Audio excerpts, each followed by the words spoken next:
Good evening, everyone. How are you? Good. I'm Michael Apted. I'm Betty Thomas. I'm sorry about that. This is such a mistake. Michael is in England, and I'm here. So I'm hosting the evening tonight. I'm very happy to be here, and I'm glad you all showed up. Great. Thank you. It's been said that creating comedy is no laughing matter. And in fact, those of us who work in the genre know that making people laugh is often very hard work. Directors Amy Heckerling, Garry Marshall, and Rob Reiner are responsible, among other things, for a masturbating Judge Reinhold, a hooker who loves to floss, and a woman having an orgasm in a diner that ends on the line, "I'll have what she's having." Delivered, I believe, by Mr. Reiner's mother.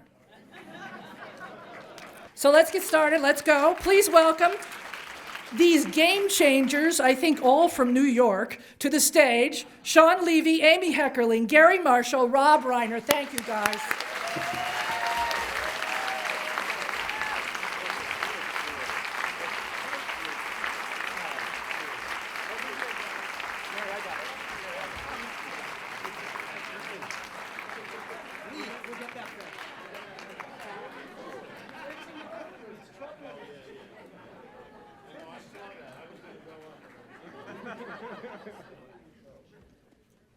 I feel like, Garry, you've kicked us off perfectly because pretty much everything one needs to understand about a director's psyche, you just exhibited by coming up and fixing that wrinkled curtain that was driving you really crazy. You can't start. That's directing, right? Something cockeyed is not a That's good it. way to Rub start. the whole thing off. Yeah. Well, thank you. Thank you for being here. Thank you guys for being here. This is thrilling. Yay!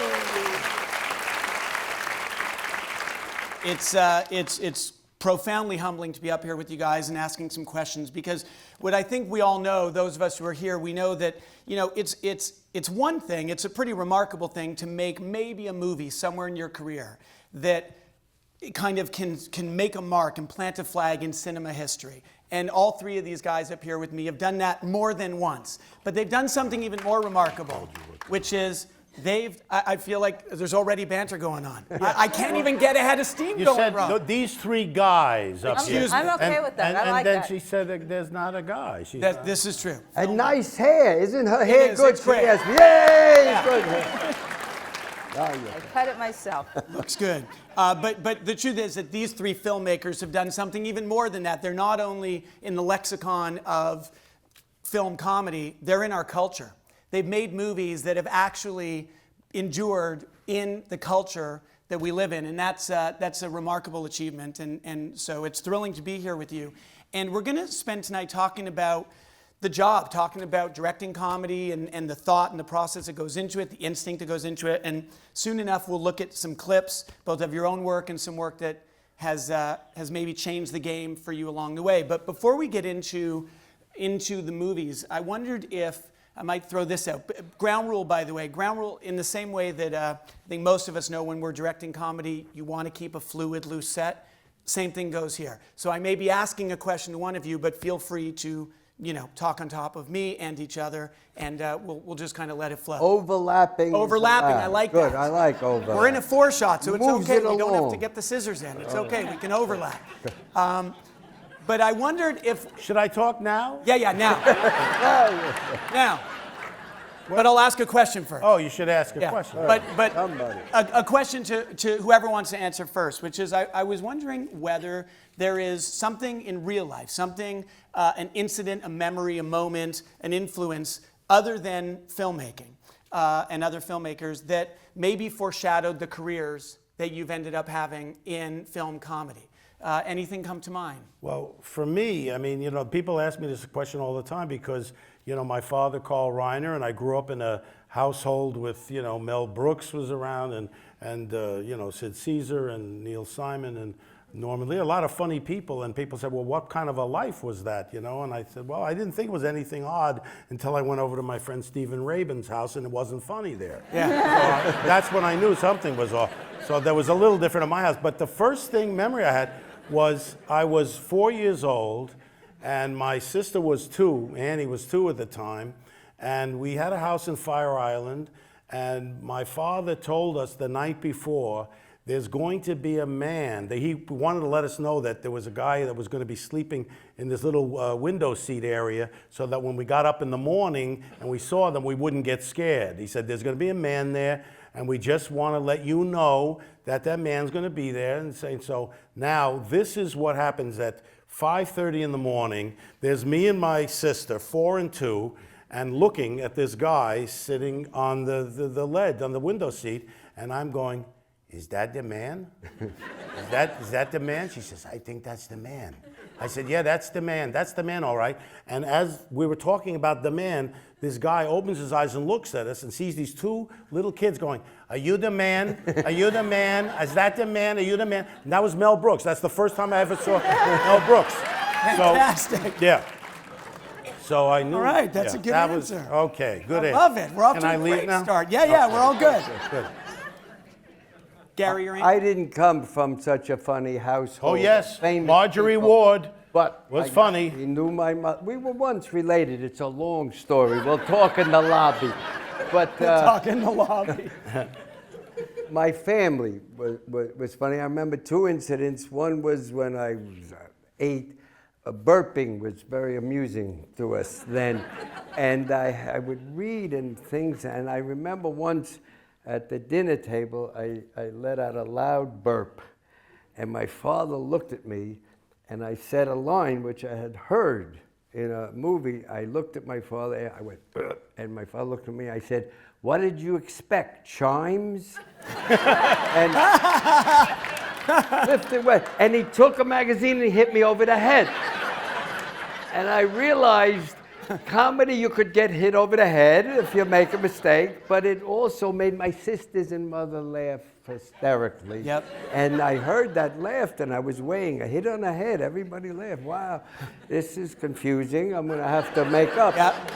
And the other thing was my physical comedy was early. I was a very sickly child, and my mother, very kind, would take my clothing and put it on the radiator.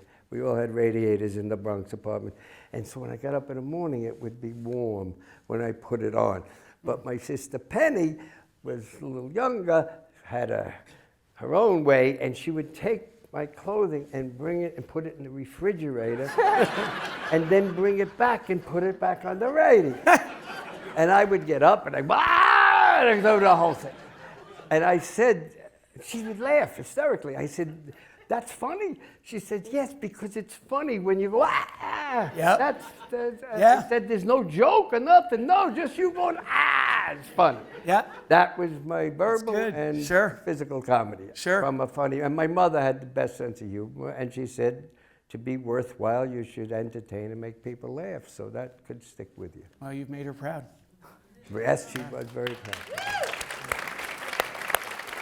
Amy, tell us a bit about your background. And I was not the funny kid. I mean, I have the opposite of their. I mean, these guys are actors too, and I get sick if I have to pitch in front of somebody. So, my experience was extremely different. I was also in the Bronx, though, in a building where everybody had numbers on their arms. They were all like Holocaust survivors, and except the guy next door, really, really old guy with half a face.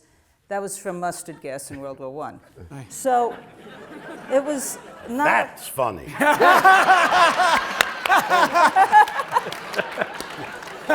Mustard gas. Continue. don't let him throw you, Amy. All right. Well, I mean, entertainment. They were speaking Yiddish, and if they told a joke, they'd speak it in English, and then when they got to the dirty, funny part, they would say it in Yiddish. So I didn't know what they were talking about. And also they would listen to these radio shows where people were also speaking Yiddish, crying and having all sorts of problems. And Then they didn't want to spend too much money on the lights, so we had to stay in the dark till it was really, late. And it was a very miserable, horrible existence. That's the base of comedy. Yeah. Comedy comes from pain. One of the clips that I chose is from Mel Brooks and Springtime for Hitler, which was just such a relief to me to see that, to see somebody like saying "fuck you" and making it a musical, beautiful number. Yeah. And so my escape was like sitting in front of a TV watching old movies and. Got it. Well, we're going to show some clips now. The request was put in for these three filmmakers to pick a clip or two from a comedy or a film that was influential, that changed the game, if you will, for you filmmakers. I won't use the word guys again. You've made me incredibly self-conscious about that. No, you could say she likes. So I think that what we'll do, rather than we won't talk about it until afterwards. But Rob, I know that you picked a clip from Show of Shows. I did, because that was the biggest. I mean, for me, as a young kid growing up, seeing my dad and Sid Caesar and Imogene Coke and Howard Morris, that was the biggest influence for me. I mean, I looked at Sid Caesar. To me, he was like a god. Yeah. And he was the most brilliant sketch comedian, I think, ever, since then and forever. And seeing him work every week, and my father, I've often said this, my father was on television before we owned a television. And it's true. I mean, we got a television and then we could watch him, And he would say, it was live television, and every night on Saturday night, he would do a little thing where he would touch his tie, and that was him saying to us, it's time to go to sleep now, and I love you, and good night. And he would do that. So that was a way in which we communicated. I watched it. And so I watched Sid Caesar as a kid, and I used to laugh hysterically, even as a young kid, watching that stuff. And so, to me, he was the most brilliant sketch comedian ever, and that was my... And we're going to watch a piece of that, and I think it's interesting to watch it now in 2011, because there's influences that are very much alive still. So one clip is from that, Garry. We'll talk further afterwards, but you've picked a clip from the Pink Panther, Blake Edwards version, and Amy, two clips, both from Mel Brooks films, from Blazing Saddles and The Producers. You spoke a bit about why Springtime for Hitler and The Producers.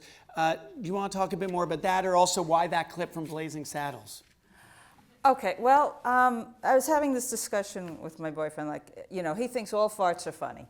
And I think a lot of people that are sick or older or have stomach problems, why laugh at them for having problems? And it seems like not right. But yes, they are funny in certain ways. And trying to tell them why are they funny sometimes, and sometimes it's classier to not acknowledge them. And I think it's a division between men and women, too. Yeah. It's like men think the Three Stooges are funny and women don't. What the hell is going on? Oh, you like the Three Stooges? I love them. A lot of women don't like the Three Stooges because they act like men when they're drunk. They like to be drunk, so they love the Three Stooges. I don't, Mo acts like my father who never got drunk. But, Very good. but just like that angry for no reason is funny to me. Yes. But Angry for no reason is always That funny. is- But body humor, you go Yep. where's the division between it's sad, like if Tom Hanks can't hold his bowels in Philadelphia, you give him an Oscar, and if, Margaret Dumont says, you're full of whimsy, he goes, can you smell it from over there? So it's like, so why is one funny, one isn't? And then I was thinking about the first time I saw this, I was like, I couldn't believe that was in a movie. Yeah. That like Hollywood pays millions of dollars to make movies and they advertise them and then you see them in theaters and that's what they have. Like, I can't believe that's allowed. Yes. And Yeah, But that's, you heard those were motivated farts. Yes. yes. They weren't. That's There right. was an insert of the there's beans there's first. an idea Yeah, behind the those joke. were not sick people. Those were not people with intestinal problems. Those were not, people that were starved and then given. Those were healthy men, and there was a satiric thing because in movies about cowboys, they were always eating beans. Yeah. And you never thought, gee, I wonder if that affects their stomachs. But they were Never healthy thought. guys, and they were satirizing. And the thing that he was satirizing the whole movie was funny things about Westerns. Yep. And so those were perfect, reasons to be there. Yeah, well, I think you're touching on a few things that are really still very much alive and clearly kind of descendants from that idea. This Which, idea, farts? farts, completely alive and well. But the Yeah. I was because responsible. they were all healthy. There was no Oscar. Yeah. You I notice. first, the Yes, first if one, they actually had a stomach ailment, You're getting Oscar. Oscar. yeah. Showbiz. Steve Martin and I used to write for the Smothers Brothers show, Yep. and we wrote the first fart joke ever done on network television. And remember, I don't know if you remember, Pat Paulson used to be on the show. He ran for president and everything. And we wrote this bit where he was the president of the Acme Novelty Company, and he came out and he was demonstrating all the things. They had the pucker gum and the soap that turned black and the dribble glass and everything. And at one point he sits down, you hear a big like this, and he goes, "Oh, somebody slipped a whoopee cushion underneath," and he got up and there was no whoopee cushion there. And that was the first time, and I couldn't believe they let us do that. They were happy that we weren't making Vietnam War jokes and stuff. Anything, not the war. Farting is good. But yeah, the irreverence and the anything is allowed, the freedom of that comedy allowed, and where Mel Brooks pushed the envelope in ways that are very different in The Producers than in Blazing Saddles. But I think the permissible anarchy of that, because there were ideas behind the jokes, right? There was an idea behind the farts, there's an idea behind Springtime at Hitler, an idea that's anything but comedic. But I think probably given the background that you told us about and the kind of upbringing you had, to see that subject matter treated in that way. Do you remember when you first saw, what it felt like the first time you came across that movie and that scene? Well, I saw it on TV Yep. because I wasn't of the going out to go to movies age. But, and I know that there was like Chaplin with the Hitler thing, and the Three Stooges did Hitler and Bugs Bunny. But for some reason, those were never like funny. They were just like, and some of them I think were at the time that the war was going on. So it was just like propaganda. And this was like, it was in the vein of Bad Taste, but it was for people that were really affected by that. It wasn't like, ha, we're making light of it. It was like a, fuck you, Nazis. Yeah. It was like, you Nazis are gay. And I know that that's not a bad thing, but I know you're pissed off about it if we call you that. So, good. It was like stuff that would piss them off. Yes. And what's amazing is like the play opened in Germany, and it was a hit. And you go, that made me cry. It was just like, so things are that different now. Yeah. And what about, I wonder, not so off point slightly, but since you bring it up and you mentioned Steve Martin, I've had the pleasure of working with him twice, and he's a big stickler for something that I wonder how much you guys think about this. When you're doing, whether it's a gross out gag or a physical gag, I think that's something that those of us who work in comedy think about a lot, and I know this was certainly a big thing with Steve that stuck with me, is that the idea needs to be solid. You can't just put an actor in, it was a coat rack, I remember. I was like, Steve, you come in and just do a thing with the coat rack. And I remember he's like, but what's the idea?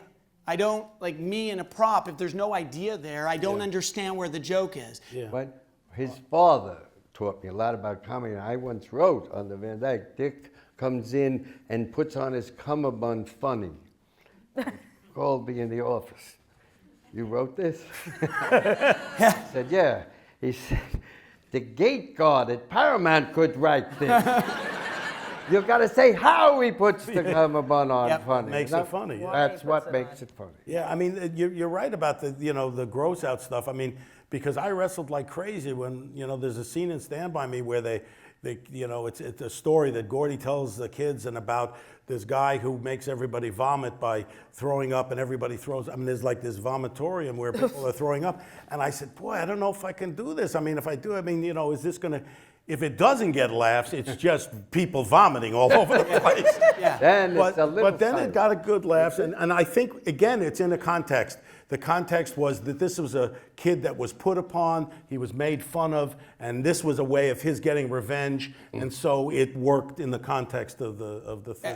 It wasn't just vomiting, Right. it was vomiting with a purpose. Yeah. Because we've all seen movies that attempt a barf joke or a fart joke, and it's like it's uncomfortable, and you're seeing someone actually swing and miss. And I think the difference tends to be the idea behind it. And as far as the irreverence, that gross out humor, you can draw a direct line from that scene at the campfire through the Farrellys and Something About Mary. And again, you know, Ben, who we both know, Amy, he wasn't just zipping his private parts in a zipper. He had been caught. He was embarrassed. The girl he had a crush on suddenly caught. He zipped it up. There was an idea that led to the gag. Yeah. Which is why we all remember that scene. Same thing with Cameron Diaz and the hair product. There was, you know, but these are, and I think I could name 5 Judd Apatow directed or produced movies similar with really kind of aggressively audacious gags. But if the idea is solid, But laugh, we laugh have hard. progressed now with Bridesmaid. We can do gross out with women. That's why we can do it. Yeah, well, I was going to bring up Bridesmaids later because I think that scene, you know, which is interesting because Kristen Wiig, who wrote that movie, was really unsure about that scene, and We're it was never sure with some right. of these gross outs. That's right. That's why you and then gotta risk. Apatow's whole thing was, you know what? If there's an idea behind it and we put it in front of an audience, at the end of the day, as we all know, either it's going to work or it's not. And let me digress and ask about that. Do you guys like the preview process when you make a movie? Do you like to learn about where the laughs are by showing an audience of strangers? Yeah, of course you do. I mean, you know, you're making things for an audience. Yeah. I mean, you're not doing it for, you know, I mean, first you want to please yourself, but ultimately you want to please an audience. The So, I mean, tests are good. The cards are not so yeah, good. no, Yeah. no, I'm with It's Gary. what it feels like I'm in with the Gary. theater, You're in right? the room. You're in the room. Yeah, you're you laugh, hearing them. you don't They're either laugh. laughing or they're not laughing. That's it. To write on a card, it's the ship sailed. We don't Yeah. want to hear an opinion. Yeah, ever. yeah, it's true. By then, we're not interested. Yeah. Yeah, because when we first previewed Spinal Tap, first of all, I didn't know anything about it. Yeah, so I actually read all the cards because I thought maybe, and I was surprised at how many ways you could spell the word movie. I literally counted 6 ways. There was M-O-V-I-E, there was M-O-V-E-E, there was M-O-V-Y, and then there was one that I loved, M-O-V-E. Move. Move. Close enough. And so, you know, you got to be a little bit careful about, yes, you go by the seat of your pants, you see, but you can't take everybody's opinion because, you know, then you're pleasing nobody. You know, you try to The please. focus group's a little strange. They Yes. take at the end of the screen. You heard they laughed or they didn't. We could go home, but now they Yes. fill the cards, and now they get 30 people and they ask them questions. Everybody wants to be the smartest in the room. And they raise their hand, and my sister Penny, a great filmmaker, is banned from the screenings. During the focus group, the lady says, well, I didn't understand that they were in Pittsburgh. I didn't know. And she ran down the aisle and grabbed the lady and said, 3 times we said Pittsburgh. 3 times. And pushed the lady. And they pulled her out. No more focus group. Never stay. Penny, you can leave now. It's good. 3 times we said Pittsburgh. They did. We once got a card that says, you know, what does this movie need? And somebody wrote, more muff. Oh my God. Oh my God. And these are the card that marketing departments are Yeah, right. pouring over, trying to figure out what your movie wants. Yeah, go ahead, Gary. I should never be in the middle. You never mentioned. I'm my coming. clip. I'm I thought you I'm were on my getting- way. No, we did No. burping, I got vomited, so much farting. left. I have was so trying much left. Oh, I'm okay. getting there right Sorry. now. I wouldn't interrupt you. No, let's talk. Let's talk I'm about your acting like selection. Penny. I'm sorry. Rob I got- is the I one didn't who's gonna talk my clip Bob's either. going to be last. He's going to get shortchanged. You don't know. Gary, Pink Never. Panther. Go. What changed the game? Why that clip in particular? And then let's talk about the influence of Blake Edwards more generally. Blake Edwards was a great influence. My first early influences were Carl Reiner and Lucy. I had the pleasure writing for Dick Van Dyke Show and the Lucy Show at the same time. So I learned physical and I learned Wow. all there was to know about comedy from Carl Reiner. And Phil Foster was a comedian who also hit you on the head. I must say, when you didn't write it good, he hit you on the head. Today, you'd call your agent, there'd be a lawsuit. But he taught me faster by hitting me on the head with the newspaper. But the reason, because it was more theoretical, I was trying to learn the movies, and we were taught that, because we watched Laurel Hardy, Three Stooges, that the reaction to an action is often funnier than the action. And I said, well, you do the joke and then you cut to the other guy. But what I learned from Blake is I thought it had to be another actor or another star. That person in that scene, first of all, he shot the chase exactly the same way. It wasn't funny. Then he figured out, I'll put a reactor in. I'll have a guy. That guy never spoke.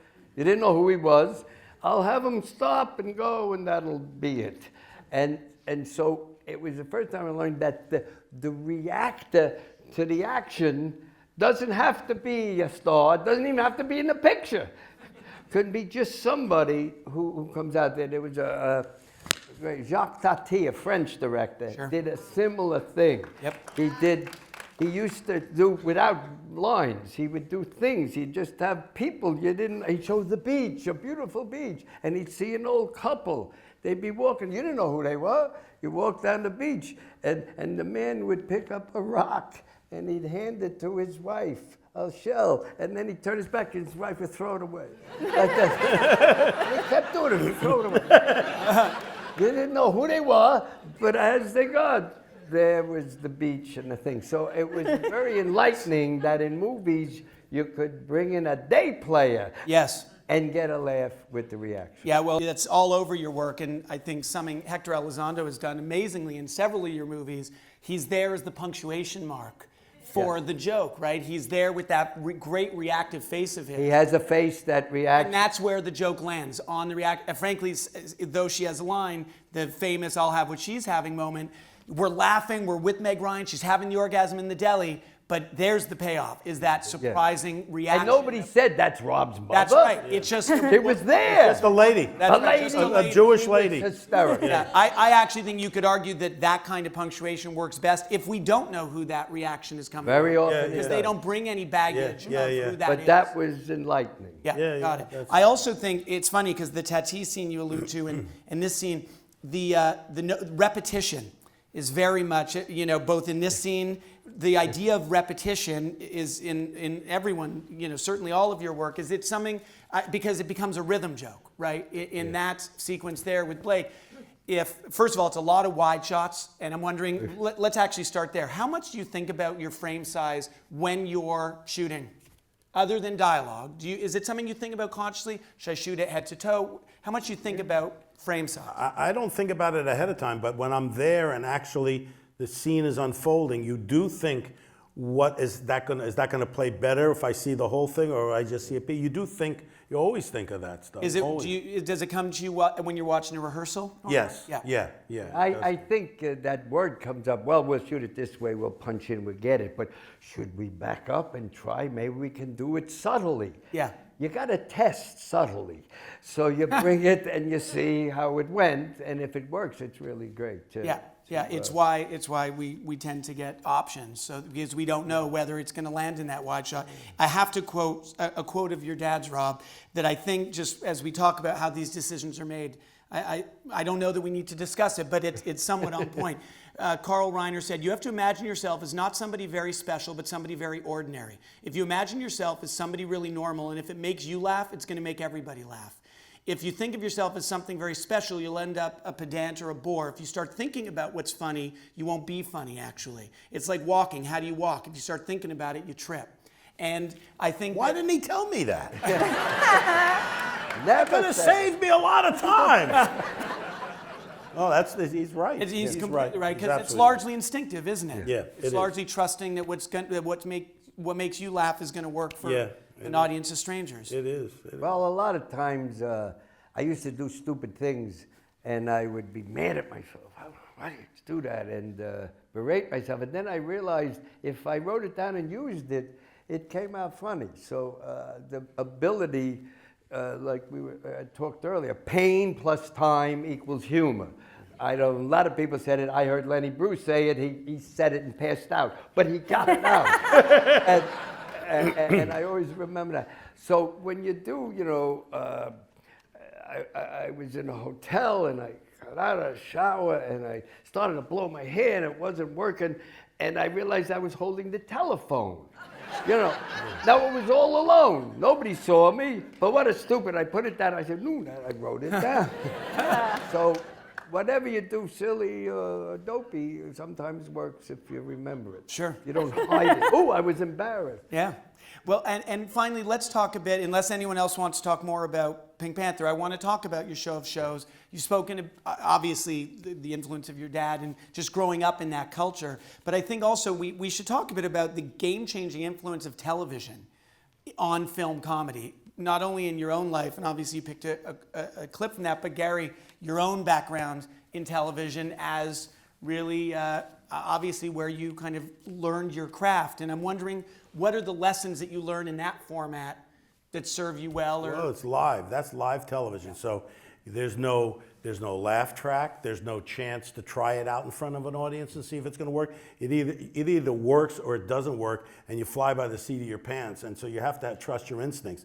You know, if you look at the show of shows, and the reason why I talk about show of shows and why it's such an important, obviously, for, you know, my dad was on it, but if you look at who was involved in writing that show, that's staggering. Literally, virtually everything you would have laughed at in the second half of the 20th century would have come from there. I mean, there was Mel Brooks, there was Neil Simon, there was my father, there was Woody Allen, there was Larry Gelbart, you know, who wrote MASH and Tootsie, and there was Mel Tolkien. There was Mike Stewart, who wrote Hello, Dolly. There was Joe Stein, who wrote Fiddler on the Roof.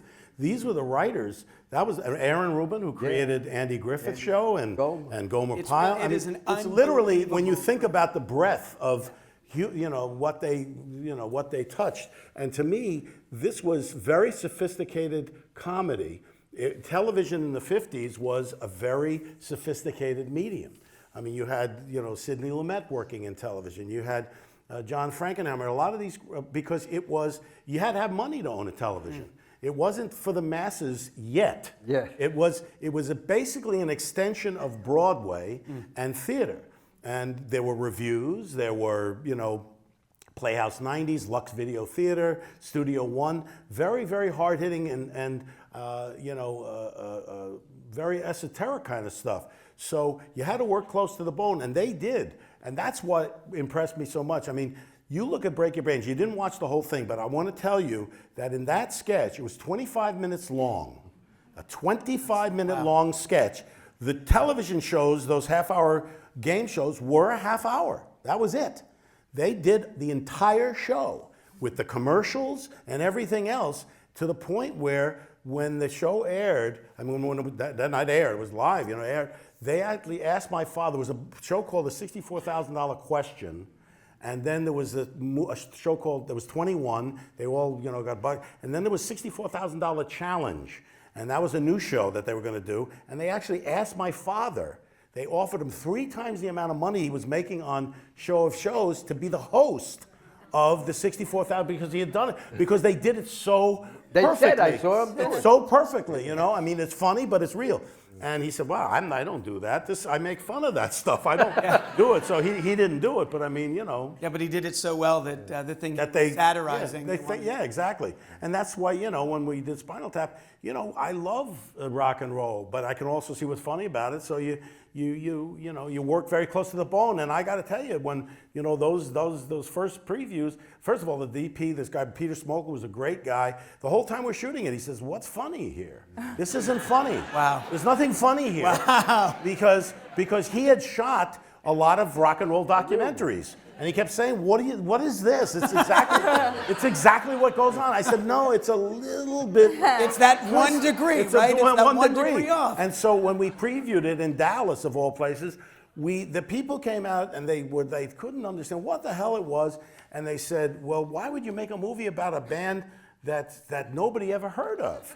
And that's so bad. Why would you do that? I said, well, it's not real, man. I tried to explain. I was like Penny. No, we said it wasn't real.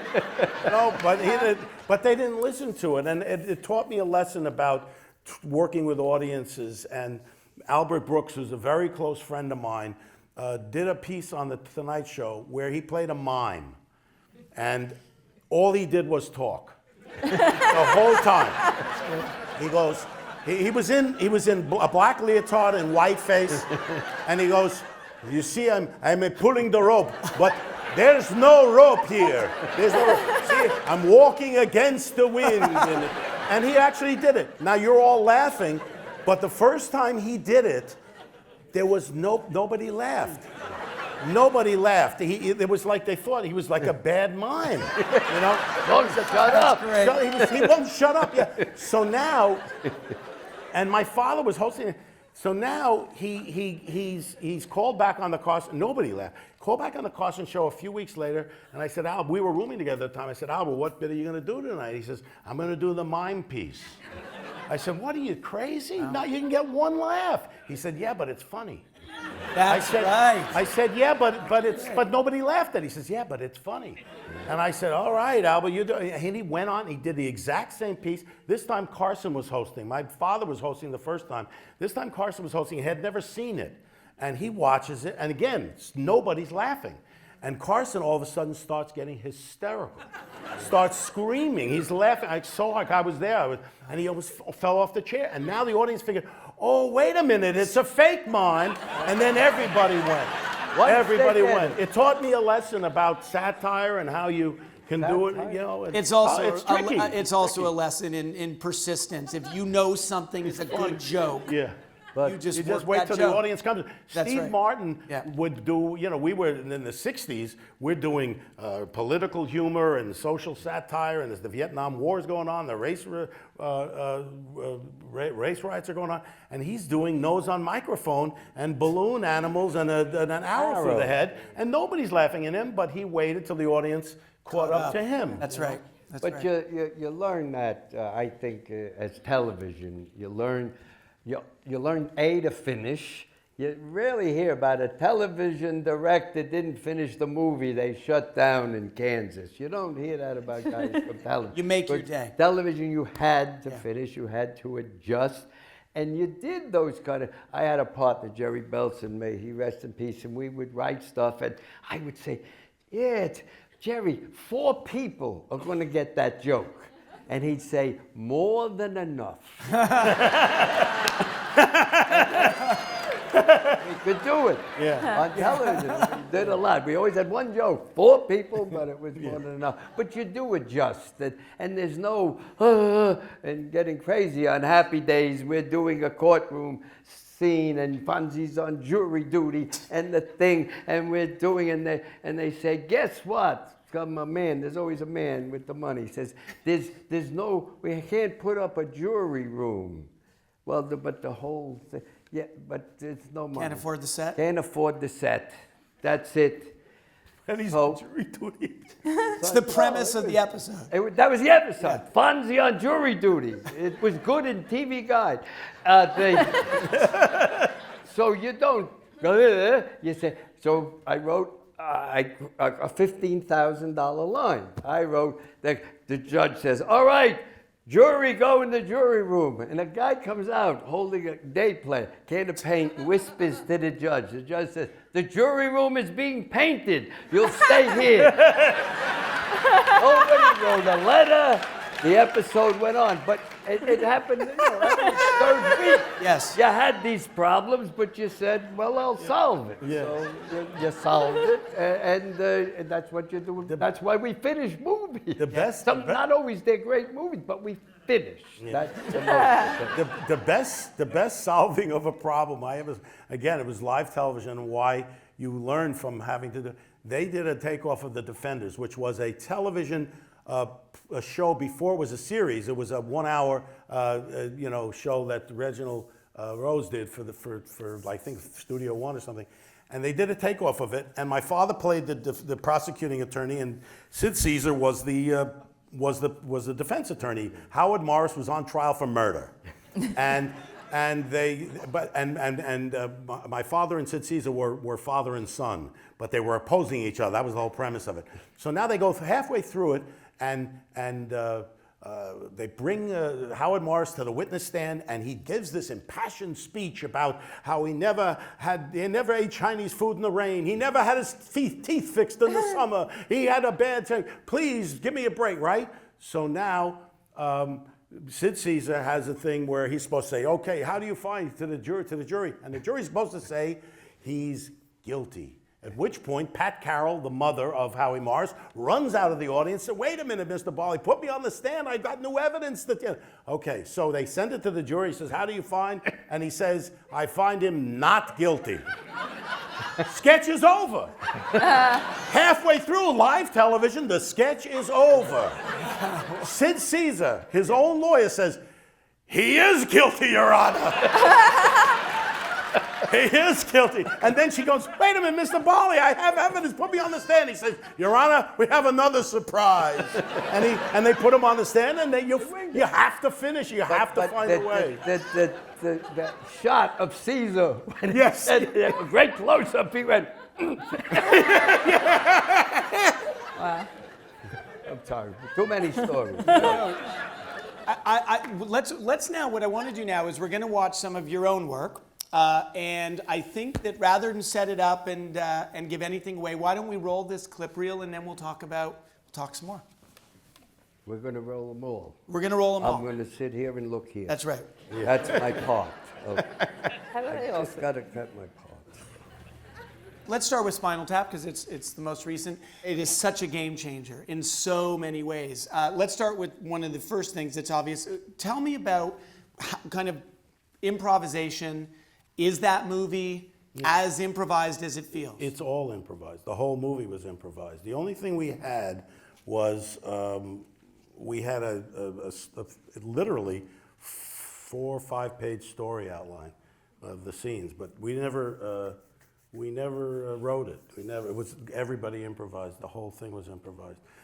It was interesting because we initially had the idea to do a mock documentary, and we went to a company and asked them to let us write the screenplay, and we sat down, the 4 of us, to write it, and we realized there was no way we could convey in screenplay form what this was going to be. So I said, give me the money for the screenplay and I'll make some of the movie. So we made about 20 minutes of the movie, and that's, eventually we were able to make Spinal Tap. But that scene we had to do a number of times because Chris made me laugh. Yeah. I mean, it's, you're improvising, you don't know what the hell's going to come out of his mouth, and so you don't know. I mean, it's, I think about just the deadpan faux documentary. First of all, you look at The Office and everything on down. I mean, it's so clearly the origins are right there. The kind of the fake documentary, and it only works though if you have people who can actually improvise. That's correct. Everybody used to say to me, "Your first film had no script. How do you do that?" And I said, "For me, it's easy. That's what I grew up. I grew up improvising. That was my, it was much harder to make a film with a script and where to put the camera. I don't know." Excuse me, I have a little cold, but this was easy to do if you have the people who know how to do it, and that's what they're trained. Well, and it not only do you see the caliber of the improv, but the fact that you're able to hold it in real time in 2 shots with no cuts. That just because his instincts for rhythm and timing. No. If that beat before he says these go to 11, if that beat is 1 second longer, no laugh. 1 second shorter, no laugh. Yeah. And that's something that, as I'm sure you found, that's not directable. You find the guys that what we call your schnaidel with, that you can do shtick with. You find the guys that you can jive with. It's like jazz musicians. You find those guys, and Chris and I'll, Chris and I'll be, we can go on for 15, 20 minutes on it. We'll find a little thing and we'll just start talking. And what about, to everyone, movies that are scripted, what's the role? Where does improv? How kind of liberal are you with it? How much improvisation do you like to have on your sets? Very much, very little? Do you do a couple of extra takes after you know you got a few good ones in the can to let the actors play? What's your attitude towards improv in general, Amy? Well, it depends on the actors. I mean, some people they're just great at that, and you want to know what's going to come out. Yeah. And other people want to join in the party, and they're just, Yeah, they can't join the party. Yeah. Yeah. No. Yeah. The thing I showed was about my own, the thing with the guy with the phone was was the change in my whole direction. It was my first film, and it was one of those days where it rained. So the scene I had prepared was rained out, and they brought me in this set and said, you got to do this scene, which I had no idea what to do. And I really said, I got to take a walk a minute. Give me a minute. And I took a break, and I walked away, and I said, how do I show them I'm a great director? Maybe I'll come through the floor and up, or I'll come, because the scene was a little dull. They were talking about this guy who broke up with this girl, and I was trying to think of every shot I ever saw, and I finally, for reasons I don't know, I said, you know why? It's because you're not a great director. It's your first picture. And I said, so why am I here? And they said, I figured out, I said, you're here because they saw TV, they think you're funny. And I remember going back there and said, what lens would you like, Mr. Marshall? I didn't know any of that. I said, the widest you got, and get me a telephone. There was no phone. And I put the phone in, and I told the guy, do the scene exactly as written. There's no, just say what you memorized, do exactly what's written. And then it was that point also in the picture where the crew was rolling their eyes, what Jim Brooks calls rolling eyes time, where you say something, the whole group go, you really want to do that, huh? You want to shoot from there, huh? And they were rolling pretty good with me then. And silent schmuck. They we want said to put the camera there? Schmuck. Schmuck, the schmuck. You're barely hear schmuck, but you hear it. Yeah. But, and we did the scene, and at the end of the scene, they basically, the crew said, oh, that's what he does. You see what he just did? He put a phone, he made us all laugh. That was... But did you have the little guy? I mean, was he... Oh, he was one of the doctors. Yeah. He was cast as one of the doctors. But the idea of this phone him that trying was to- too high. Yeah, there was no phone call. I made that Fantastic. up in the middle. Wow. Fantastic. And we didn't say That's a brilliant. word.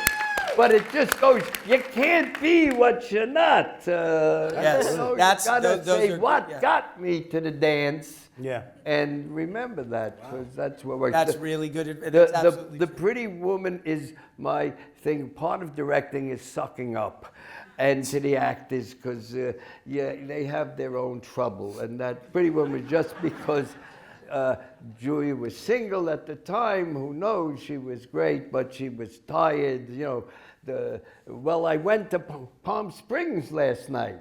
Last night you went, there was a party and I came back. So she was a little tired. So, and Richard, all he was saying, she's too tall. She's taller than me. She's taller than me in that dress. I don't like tall. It's good. You know, she wear no heels? I said, I don't know. Anyway, so the two things solved was, one, I said, Richard, when you show her the jewelry, bang it on the box. We need something for the gag reel. I really wanted to wake her up and say, hello, you're here. The party's over, honey. And she's there, bang, and she went. And she laughed, and that laugh, she's got one of the great laughs in the history of That's show the business. moment she became the movie star. That's when she, and that was, I put it in the gag reel. They said, no, that's funny. And it was in the trailer. Yes. They put it. And at the end, which you sometimes be a little devious, I said, okay. So when you're walking, you'll say this, you're very beautiful and you're very tall. All right, you'll say that. But if you notice the shot, I had him off camera, so I could have wiped it out. But I didn't, because he did it very sweet. So he was happy, she was awake, and Nothing to do with it. That's why I picked that as a different type of directing. I think the young doctors clip also, I mean, there's two things that also jump out at me. The first is just the foreground background, which is, a key kind of tool in the comedy director's repertoire, where you want to put the joke and where you want to put the focus. And but it goes back to what we were saying earlier, that there was an idea that was funny. Right? It was physical humor, the ways in which he was trying to hang up that phone, but it started with the funny idea. And if the idea is solid, then you can let a performer have fun. I call it defensive directing. I can't come up with something this, so I'll do this. I think there's no director alive that hasn't had those moments where you're scrambling and you got 100 people looking at you, and you got to come up with a plan. And they're yelling, schmuck, schmuck, Yep. and they're rolling their eyes. Makes it worse. Yep. And Amy, it occurs to me as I watch Fast Times that, I mean, you've made not one, but two, because Clueless also, really kind of, anthemic high school movies. And I really, I can think only of John Hughes as someone who's in that company as far as making movies that really capture the experience of that time of life.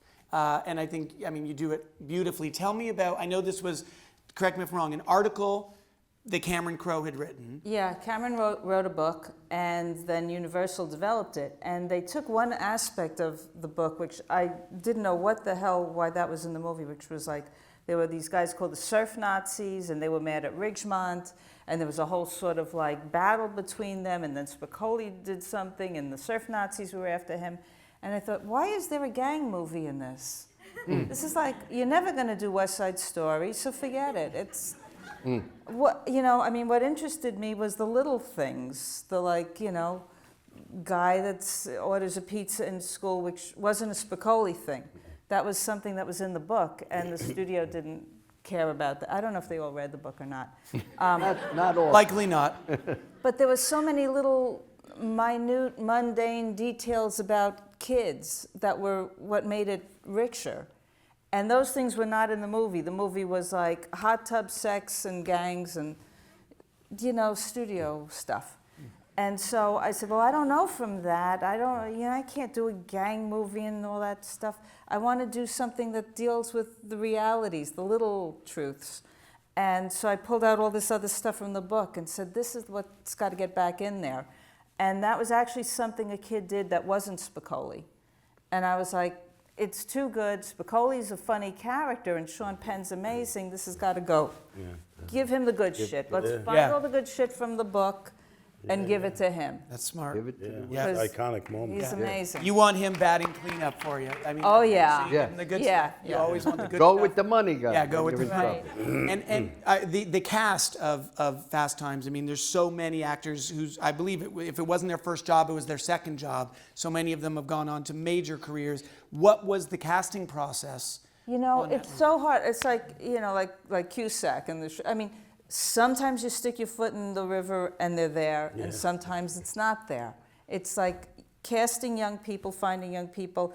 It's always new people. So sometimes, sometimes there's Forrest Whitaker and Sean Penn and Nicolas Cage, and then 2 years later there isn't. Yes.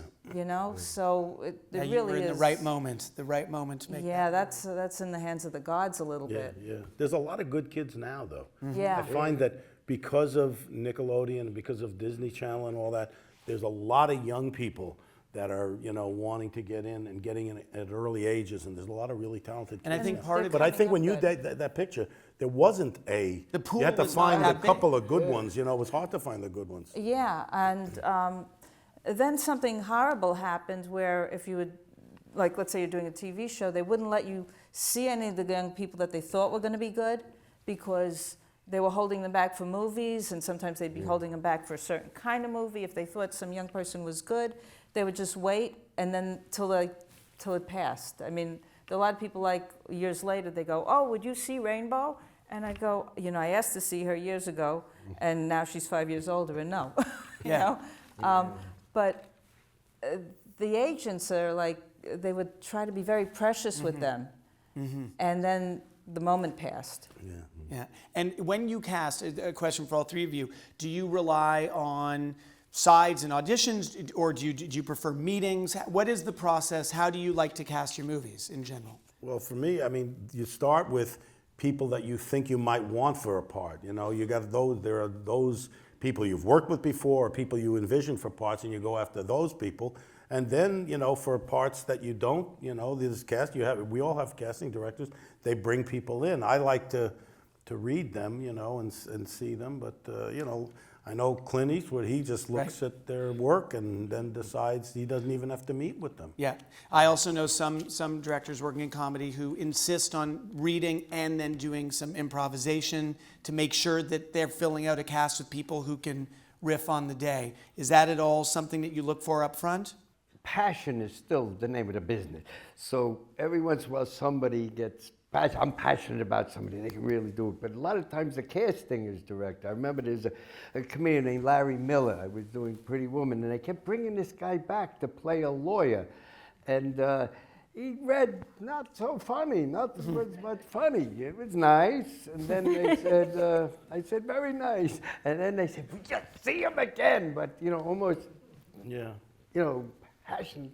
And I said, okay, bring him in again. And then I said, listen, you're not so good at, let's improv something. Yeah, like the words weren't bringing out the best in he him. didn't go there. And I said, he says, all right, no, let's not do the lawyer. You're not so good at the lawyer. Let's try something else. And we put him as a clerk. And he was a clerk in the movie. And I said, we're improvising. This guy's spending a lot of money, and you're improvising good. And he improvised with me. And that was in the movie. And relative to what you said, in the movie, Richard Gere, and he improvised about, you know, this is major, you're going to spend major money. And then I had Julia sitting off to the side, because I believe if you're just pure improv, they're not all as good as Rob and Guest, you know, they're there. And Julia, and I said, okay, let's do it. And they were very funny, Larry Miller and Rich, and Julia kept saying, what's my part? And I said, well, your part is sitting here because, and you're listening because they're going to improv. Now, some of the improv is going to be great, and some of it's going to die. So where it dies, we're going to cut to you and lift it out, and then go back to the good part. Oh, okay. And that's what she did. And if you watch the scene, the improv was great, but we had to tighten it up. So I truly am not a pure improv guy. I say, let's have a cutaway. But the casting thing, I mean, I've worked with Jane Jenkins, you know, a lot of movies. I've done a lot, and you know, after a while, I mean, I don't know if you work with the same casting, but you get to know each other. I mean, that's a big part of it too. You have a relationship with a casting person. And Jane and I know each other so well. She knows what you're going to respond. She knows what I like, and she knows what, you know. She never brings in anybody that I don't at least go, whoa, I have to consider. You know, she never brings in people, and you know, she knows me. You know, so that helps a lot that you have that rapport. I make one more thing. Sometimes, and I'm a big sports guy. There are champions. There are just champions, and they're the same in acting. And sometimes you got to test. Truly, just quickly on Pretty Woman, Julia was testing with 3 or 4 actors, and I had a lot of good actors. I don't want to mention a lot of actresses other than Julia. But I thought Julia had a special thing. And again, this guy Steve Ruther said she's got it, and I said I don't see what she's got exactly. Wow. And so I did a thing. Never did. I said I brought another actor in who was not really going to get the part to play Richard, and I said to Julia, see this guy, he's going to improv the whole scene. He's going to stay with what it's about, and he's going to try to blow you out of the scene, because he's much funnier than you. So you got to try to hold your own. And they did it, and she held her own. She held her own, and if you've done screen tests, you know, the studio, 2 guys come and look at the screen test. That screen test, there was standing room only. Everybody came to see that. The actor was Charles Grodin, who's pretty funny. Yeah. And he just went to, you know, he's funny. He went to kill her, and she stood toe to toe with him. And I remember making a call and said, it doesn't matter. I said, I know you got to get a guy, but I got the girl now. I know what the girl could do. And that's how we Because that was going to be one of my directed. questions for all of you, is when you are in the presence of that all-star, do you generally feel it immediately? I do. Yeah. I do. I mean, when we were casting Stand By Me, and when River Phoenix came in, I went, this guy. Right away, first Yeah, time? this is a major actor here. Yeah, absolutely. And he was how old? He was, at the time, he was 13. Yeah. And he was 14 when we made the movie. Yeah. You can tell. You can tell. I think the other actors today, I remember in the middle of Pretty Woman, Richard Gere said to me, you know, you really don't need me. He says, you just need my suit. Put a guy in my suit and shoot behind me. Let her roll, you know. But I said, no, you're making her roll, so stay with it. So you can tell, and sometimes it takes a minute. With Anne Hathaway, we couldn't get it either. We couldn't get it. And then you try to use, sometimes you get so rushed, but you try to use intelligence. With Anne Hathaway, all the girls were funny. Everybody was funny, klutzy. But at the end, I realized she has to make a speech. So I went, and I'm wardrobe crazy, so I got a thing and a thing on her head and a scepter and and I said, all right, now make the speech at the end. And she made the speech at the end. And I knew then it was going to be special, because she did both things, not just funny. So I think sometimes you miss it, but a lot of times you get it, and you hope everybody else gets it. You think, you said earlier, Gary, something about that part of the job is the way we relate to that lead actor. And on Jay Roach, who directed the Austin Powers franchise and Meet the Parents, I remember he told me, when I was making the first night at the museum, he said, comedy directors, we're really more than drama directors. We're in the service of that performance, that performer, and really kind of building the movie around how are you going to get the best out of the thing. I mean, what you did with Chris Guest in that specific, I could cite 100 different examples, but do you think there's truth to that? Do you think that in comedy it really is perhaps even more of a collaboration between star and director than in other genres, other tones? Well, on Clueless, I kind of felt very close to Alicia, because also a lot of the film was voiceover. And so I would be telling her what she was thinking, which wasn't what was in the script. The voiceover was written afterwards? It was written in the script, but while I would be saying it while we were shooting. Okay. So I would just be saying what I wanted her to feel. But she would be totally going with it, not thinking. Channeling what you were saying off camera. Yeah. Yeah. So it was just like she let me come into her head and tell her what to think, which was really nice. So It's like a silent movie in a way. yeah. And yeah. silent movie directors used to do that with their actors. They used to- Right. And there was one, the first day, everybody's like, she's talking about doing an oral report. And I remember, some people had come by the set and they're going, what's with her? Like, they didn't see it. And I go, no, she's really adorable. And then she had to say something about Haitians, but she goes, the Haitians need to come to America. And everybody starts to rush towards her to tell her the right way to say it. And I was like, get away from her, just step away from the actress. Let her think that's how it goes. Haitians. And, she would just have these like malapropisms and things, and it just go, leave her alone, don't correct her. Yes. Mm-hmm. When they got the Sofia Vergara, I used it a picture. There's some people walk on, they're funny. And if you don't tell them what to do, she couldn't say celebrities. So she said many other words. I said, you win. Say what you say. It's in the picture, it's fine. Yeah, sometimes it's a She matter of got staying close. out of the way. Staying out of the way Yeah. is part of it. But I think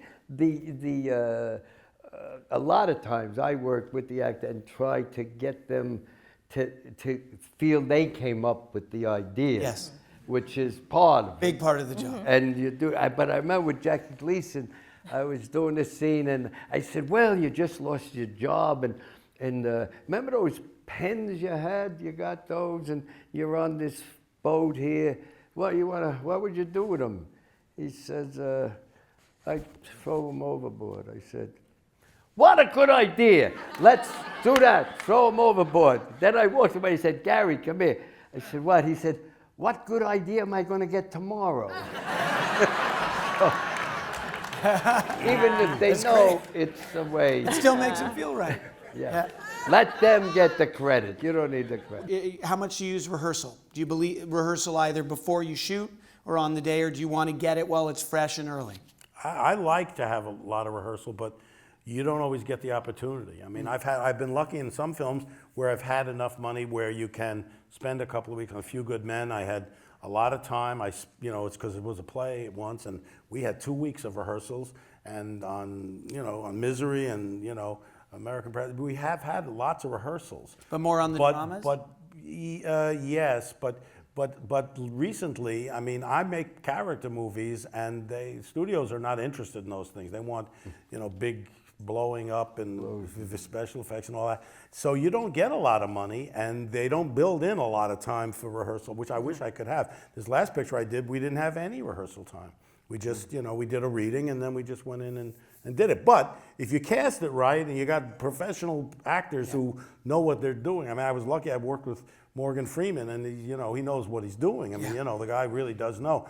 So you can afford not to have rehearsal, but like with Stand By Me, I had to have weeks of rehearsal because the kids, they're kids. They don't know, and like Jerry O'Connell never acted before in his life. I mean, he was a little fat kid. Now he's married to Rebecca Romaine.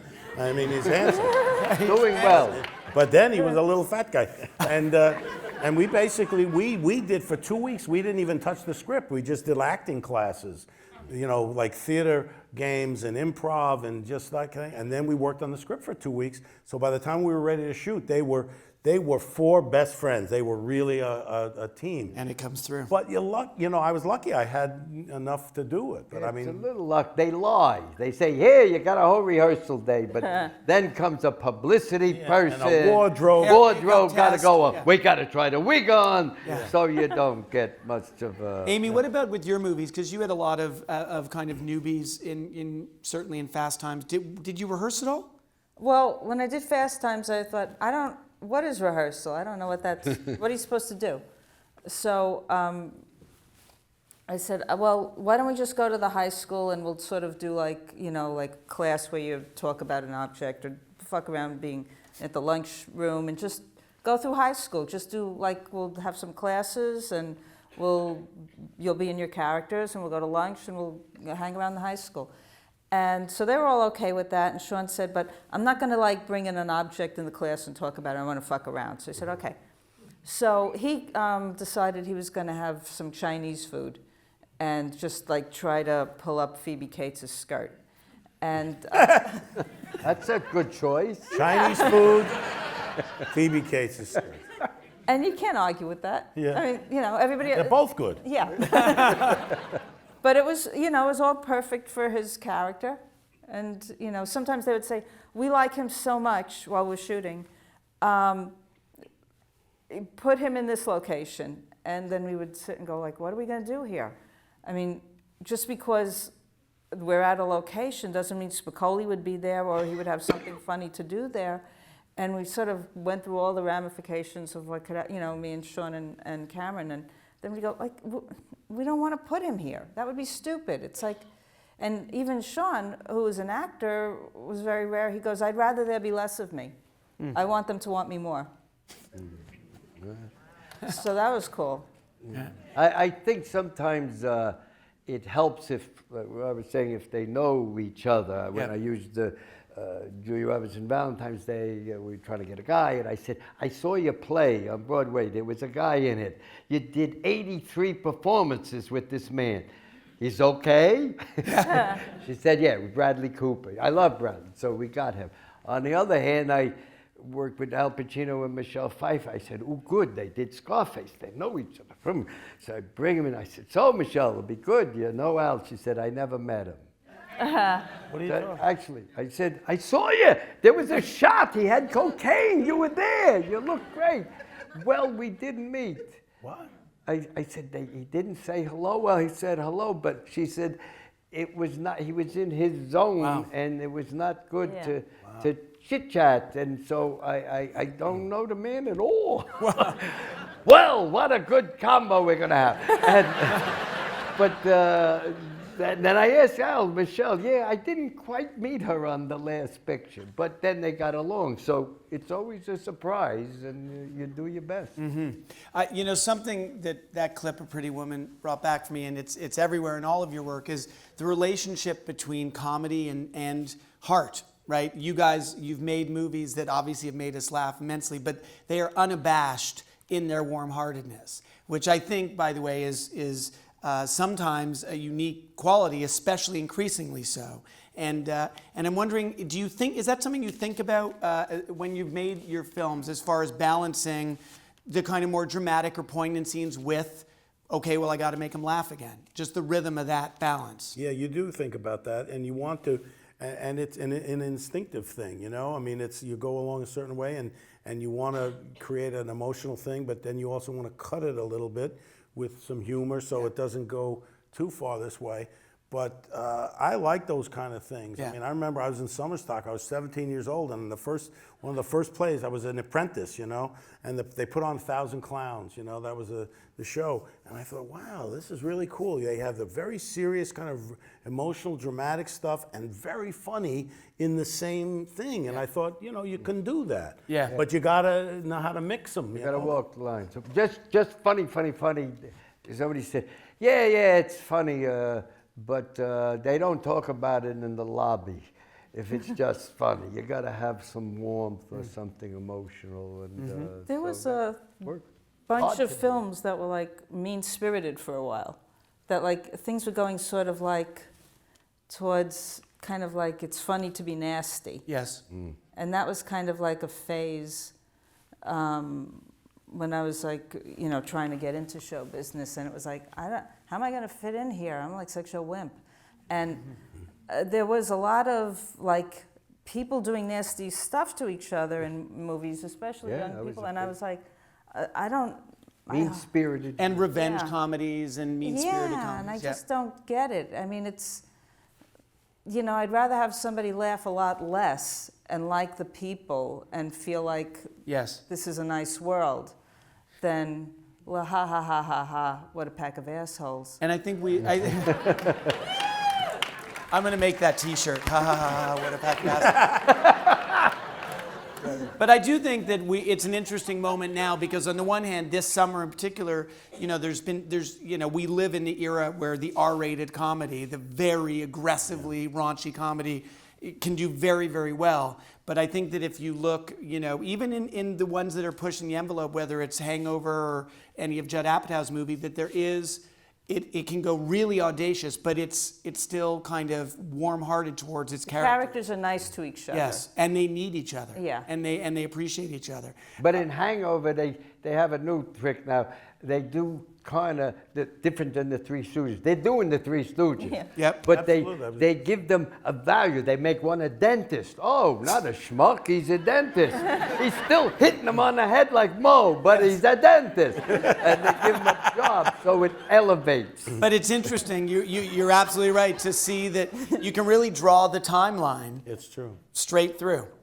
Straight through. Well, look, why don't we've got time for just a few questions from the audience.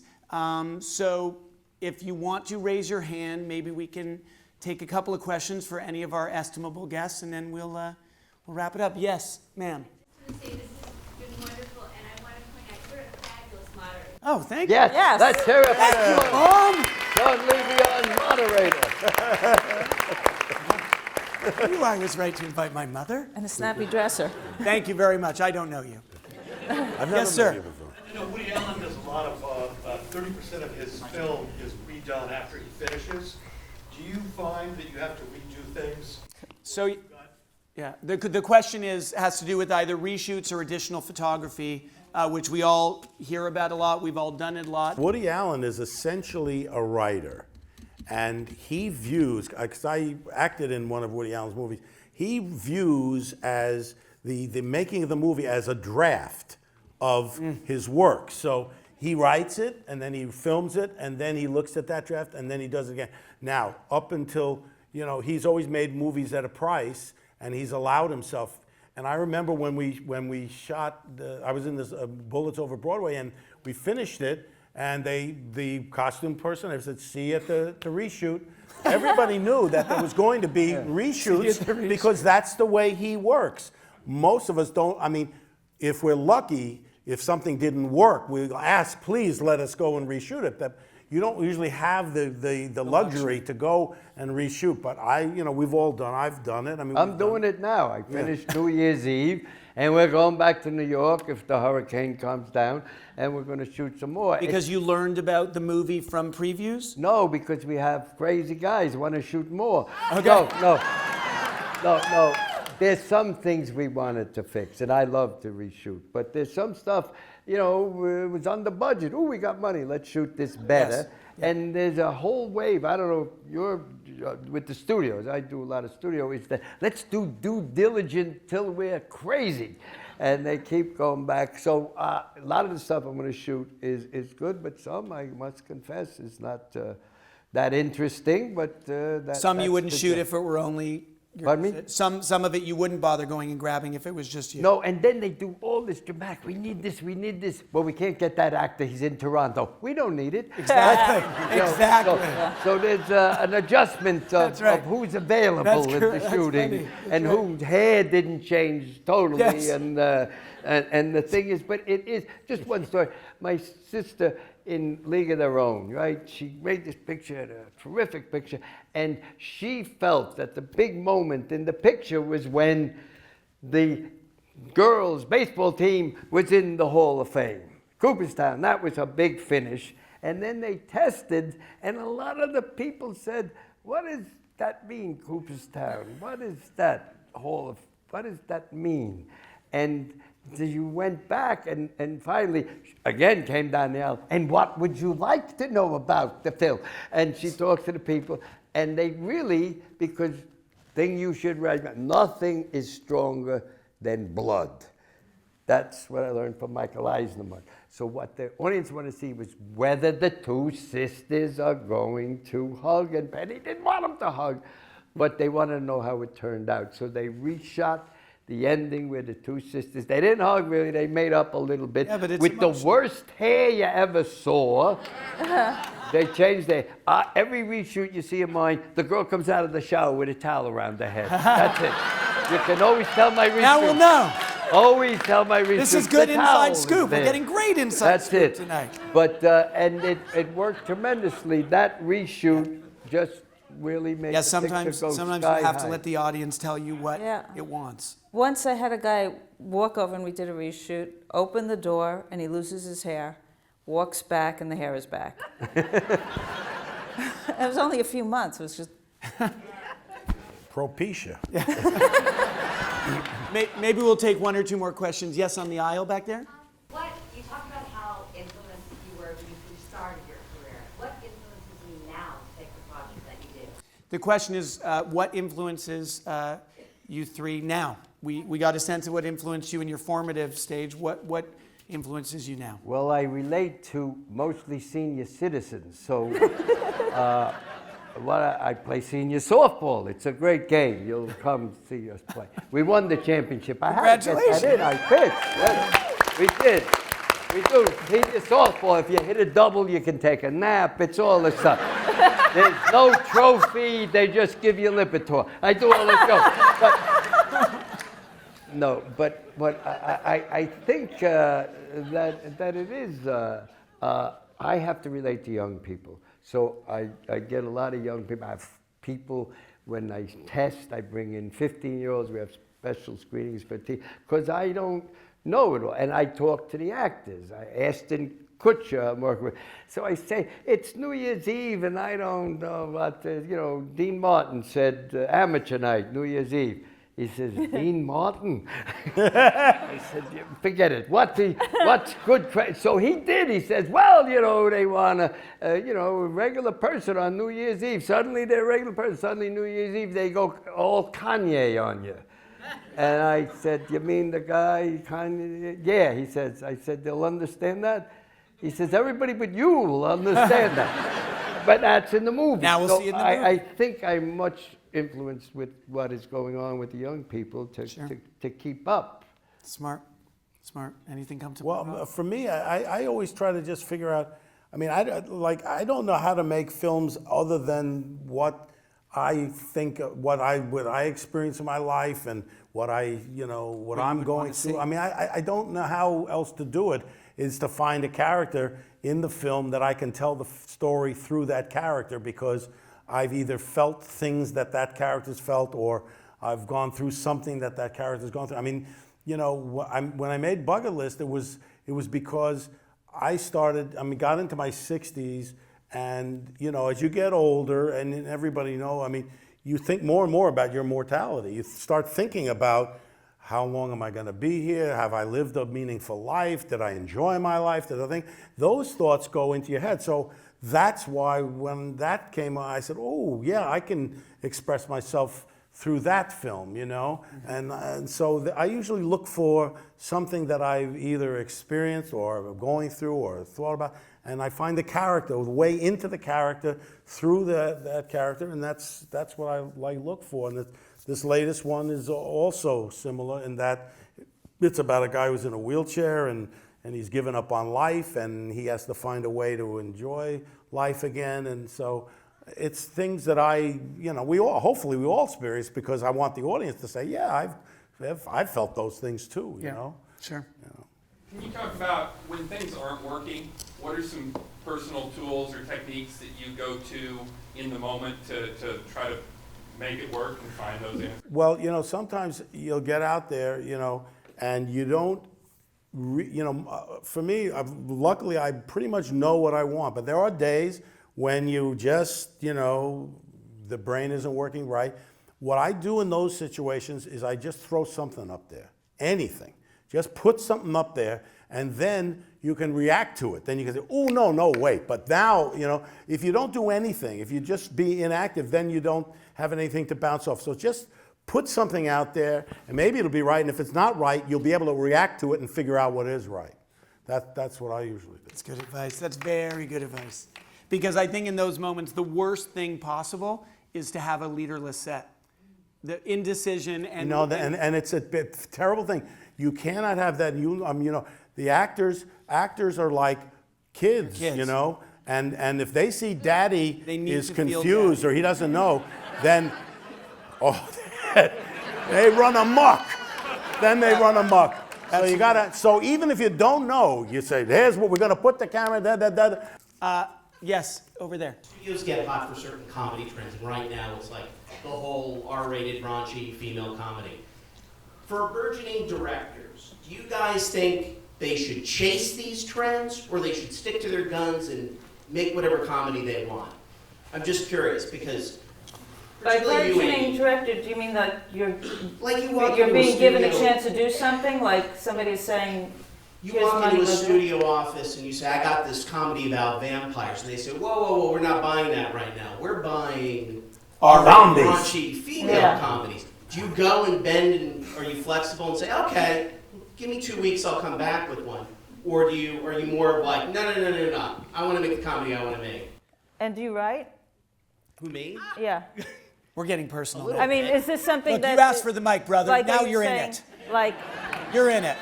should I be writing this now, or should I be looking for something? Do you chase, basically, should comedy writers be chasing a certain... No, you got to do what's natural and comfortable to you. I remember I met with a studio head at Paramount years ago, and I had only made 2 movies. I made Spinal Tap and Sure Thing, and I wanted to make another movie. And she brought me in there and said, I want to make, what do you want to make, she says to me. I said, you're not going to want to make what I want to make. You're going to want to make what you want me to make. She says, no, I want you to do what you want to do. And I said, you're not going to want it. I'm telling you. She says, no, you're going to, just tell me what it is. I said, I want to make a movie of The Princess Bride. And they said, well, not that. Not that. Anything but that.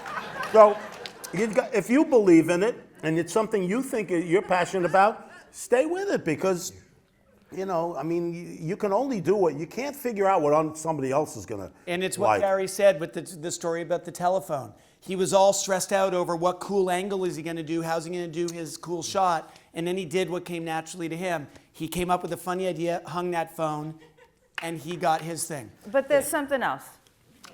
I mean, and as a female, and I hate to ever say this, but sometimes it's a little harder, and they ain't gonna let you just go around doing what you want to do. My first thing I wrote that the studios were making and then they dropped was about two women. It was a comedy. And I was passionate, and then at a certain point I said, you know, what good is being passionate in a crappy, like, you know, apartment in Hollywood? You know, you want to get in the fucking game, so you got to figure out what they're doing and make it work for you. And maybe you're not going to do exactly what you love the most, and it would be great if you could say, I'm passionate, so they'll let me do it. No, they're not going to let you do it. Nobody gives a fuck about you. You got to do what you can get to do. But I have a caveat on that. It's a give and take business. If I had a picture called The Other Sister. It was about a mentally challenged girl, and I wanted to make this picture. Nobody wanted to make it. But if you can do something that, you just hate it, you can't do that. You can't work with that. But if it's something possibly in the game, or you get another thing that they say is a little more commercial. So in English, meaning after I did Pretty Woman, I could do whatever I wanted for 3 pictures. Then back to do what they want to do. Yeah. So Francis Coppola said, he said originally, he says, if you make one big hit, you get to do 4 more tries. And they asked him, like 10, 15 years later, they said, is it true you make one big hit, you get 4 more tries? He said, no, you can make 10 more tries if you get one big hit. Yep. Now, sometimes, but I have found it fades. Your next 2, no good, whoop, back to the thing. But I think you gotta adjust, but you don't want to adjust where you're just going. Where you're miserable. And you're not doing yeah, it. miserable is not a good way to direct. That's the other T-shirt I'm making. That's good. Well, guys, by way of wrapping up, and if you have other questions, sorry, but I think we're going to bring it to a close. I asked because I was worried. I didn't remember that I had, out of my panelists, I had 2 actors, and we would have no problem filling the time. But I called up Tina Fey, who I think we'd all agree is maybe one of the most game-changing. And I had the good fortune of working with her last year, and I said, any thoughts on comedy? And she shared this. I'm going to read it because I think it might be a nice way to kind of take us out of here. She wrote me, she goes, here's a Lorne Michaels one that I always liked. When we were developing Mean Girls, he said to me, don't be afraid to work in the bright sunshine. I think this meant don't hide behind making something indie and dark. Indie and dark won't automatically make it better. He believed, rightfully so, that you could make something funny and a commercial success. And we have certainly watched you 3 work in the bright sunlight. We have basked in that bright sunlight, and we're grateful, and thank you. Thank you.